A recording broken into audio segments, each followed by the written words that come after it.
Hey everybody, welcome to our Facebook Live broadcast today. I'm here with Bryan registered dietitian Alissa Lorchick, and she's going to share 3 easy breakfast recipes that can keep you energized all day and get your day off on the right foot. So Alissa, what are we making today? We are going to be making a chocolate covered strawberry protein shake, some microwave egg scrambles, and some flourless pumpkin muffins. Awesome. Those sound delicious. So just a reminder, we invite you to like our Facebook Live video today. And also, if you have questions about any of the recipes, feel free to post them in the comments below, and we'll make sure we get them answered for you today. So let's get started. What are we going to start with? All right, we're going to start with the shake. So for our chocolate covered strawberry shake, we are going to take about 6 to 7 frozen strawberries. Put them in our blender. You can take that. And we need about a half a cup of Greek yogurt. Now, most of your standard cups of Greek yogurt are going to be about 5.3 ounces instead of 4, which is a half a cup, and that's totally fine to substitute that and use the whole thing. You don't want to waste that last ounce No, of yogurt, right?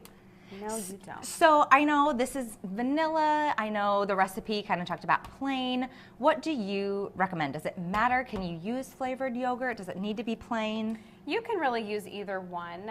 If you want to add a little extra flavor, do the vanilla. You could even do a strawberry, something like that to boost up that flavor a little bit, or the plain is just fine to save you a few extra calories. Perfect. All right, so next we have our chocolate protein powder, and this is the Nectar brand protein powder. I like this one because the flavors are really good, and it tends to mix well in just liquids by themselves or blended into a smoothie.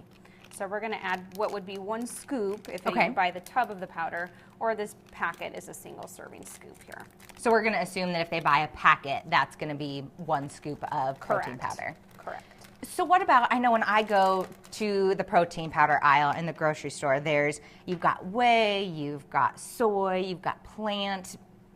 What do I buy? What's good for the shake? What do you recommend? Usually I recommend a whey protein as long as you tolerate dairy products.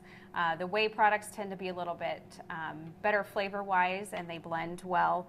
But if you do have an issue with dairy or prefer to avoid it, you can always do a soy or a vegan plant-based protein powder as well. Perfect.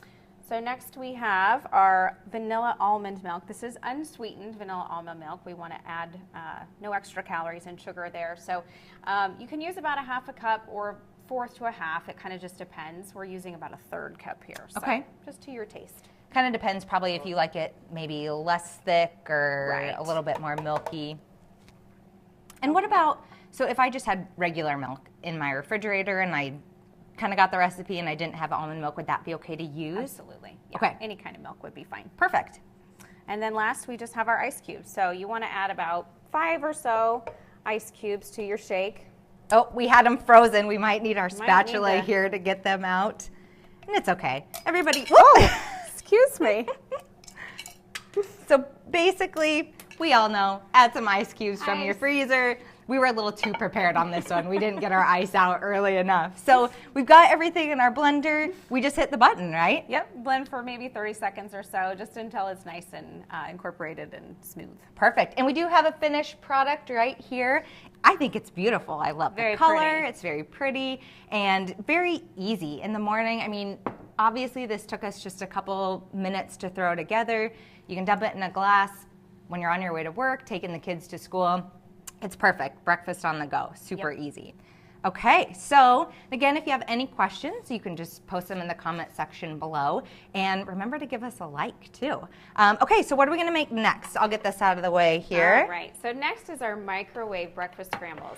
And so this recipe is really cool because you can actually meal prep it. You can get it ready all at once, and then you have breakfast throughout the week. So we're making this in mason jars today. You don't have to use a mason jar. You can use any microwave safe container, but these are pretty handy. So this is actually going to make 4 servings. So we have our 4 jars there.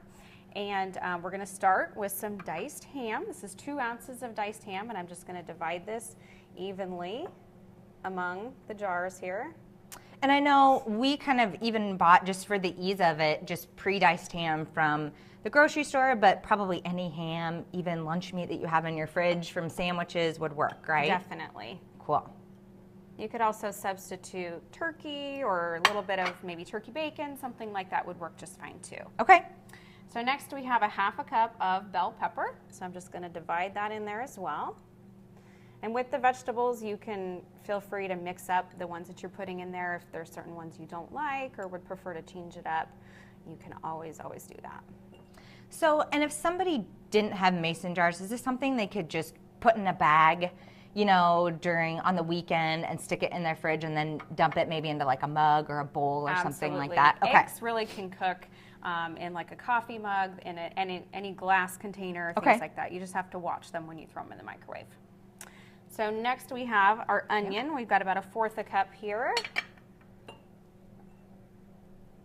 And I know some grocery stores too already have the pre-chopped veggies, so that's another time-saving trick. You don't even have to worry about chopping them if you don't want to. You can just buy the pre-chopped and probably just stick them in there if you wanted to, right? Yep, even easier for you.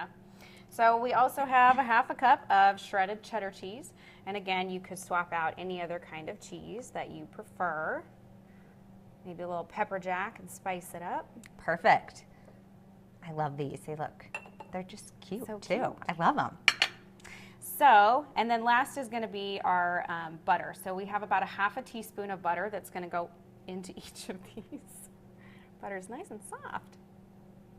And I know when we were kind of meal prepping this, so basically the butter, you know, in a stick comes in a tablespoon. You basically just cut off a little tablespoon. You can divide it in 3 and then divide those thirds in half, and you've got it right there. So look at that. Your math is done for you already. We'll put that in the recipe note. There you go. Okay, so last I'm guessing is our eggs. How many eggs do we put in each jar? So each container is going to have 2 eggs in it. And the thing with these is if you're meal prepping these for the week, you don't want to add the eggs until the day that you're going to make the scramble. So you're going to crack 2 eggs. She does that very nicely. Mine would go everywhere if I'm doing that. I think you've done this a time or two, Alissa. I have, yes. So 2 eggs for each jar. And then when you're ready to microwave, you're just going to whip it up a little bit with your fork and pop it in there. So microwaving eggs, you want to be careful because they can easily overcook. So you want to microwave it maybe 30 seconds at a time and check on it and stir it between until it's almost done. You don't want to get it completely done. They can get a little dry that way. So should it be covered, uncovered? Does it matter? Either is fine. They can splatter, especially if the jar is pretty full. So I would probably put a paper towel over to cover it. Sure. And our finished product here, just so everybody can see, I think this is just so great. All you need to take this on the go, a fork, and you've got breakfast. And I think it's great too. I know I struggle sometimes to get a vegetable in at breakfast, you know, especially with cereal or just something else. I think it's perfect that you can get some of your veggies just right there already at the beginning of the day, and then you're set. Absolutely. So, perfect. And if you're just joining us, I'm here with Bryan registered dietitian Alissa Lorchick, and we are making 3 simple breakfast recipes. So we've already made our chocolate covered strawberry protein shake there, and we just got finished with our egg scramble. So remember to give us a like, and also if you have any questions, let us know. So I will get this out of the way. And what are we making? Our 3rd recipe, Alissa.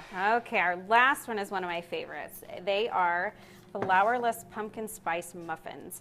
My kids love these. I love these because they're a great, compact, portable breakfast option that's got some protein in it. You got a little healthy fat from the peanut butter, that pumpkin spice flavor that everyone loves, and of course a little bit of chocolate too. So we're going to start with a cup of peanut butter. Now this is a smooth peanut butter.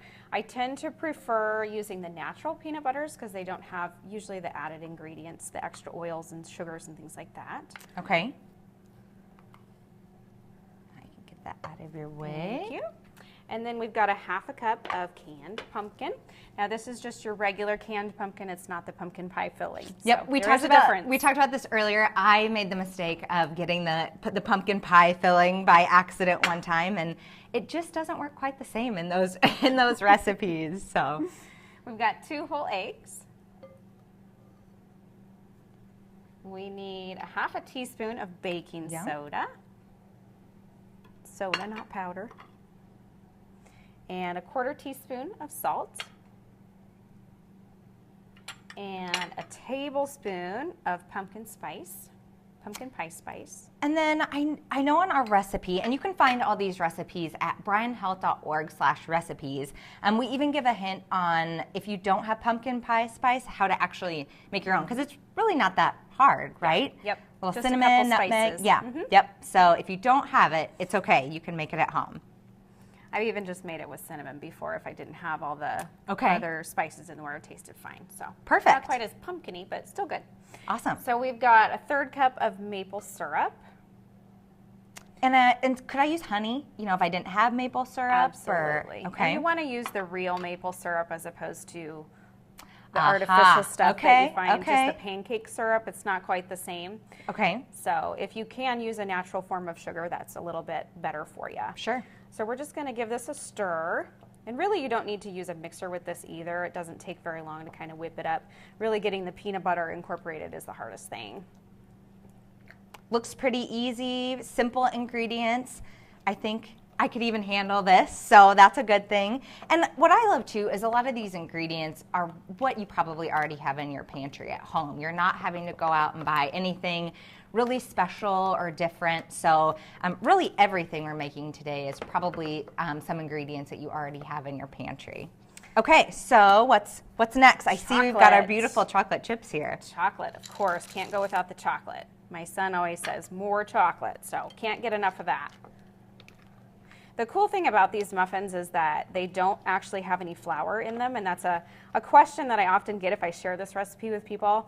But they do actually rise just like a muffin that does have flour. Okay. So it's pretty exciting, but they're gluten-free, so lots of people can enjoy these. Yeah. So about how many does this make? So all I need to do is scoop this in my muffin tin, right? And I'm all set? Yep, it's going to make about 12. So your standard muffin tin, you're going to bake them at 350 for about 15 to 20 minutes. Keep an eye on them. You'll know that they're done when the centers are starting to get firm and they crack a little bit on the top. And we've got some finished ones here, so you can kind of see a little bit of crack. That's a good thing. I didn't panic when we were making these. So, and I love the chocolate. So I love muffins, especially pumpkin ones. So I'm excited about this recipe, and probably can make it without setting my smoke detectors off at home too. I know that's happened maybe a time or two. So, well, these are awesome. We have 3 really simple breakfast recipes that are super easy and quick and can get your day started off right. So if you want to find any of these recipes, like I said, you can just go to bryanhealth.org/recipes, and we'll have them all there, everything you need to know. And Alissa, anything else that you want to share about our recipes? And I know they're also healthy too, right? So you don't have to feel guilty about eating them. Yes, they all have a source of protein in them, which is important for a lot of reasons. But most people kind of skimp on the protein at breakfast because it's not typical. Breakfast foods are not really high sources of protein. So these are good ways to kind of sneak that in. Yeah, and you can meal prep them, or again, if you just want to make them in the morning or on the weekends, it's really simple to do that. So, all right, again, those recipes are at bryanhealth.org/recipes. We hope that you like the Bryan Health Facebook page, so that way you can see when we're doing more videos in the future. And a big thank you to Alissa. This was super fun today. I love all these recipes and hope you guys enjoy them at home too. So thanks for watching and have a great day.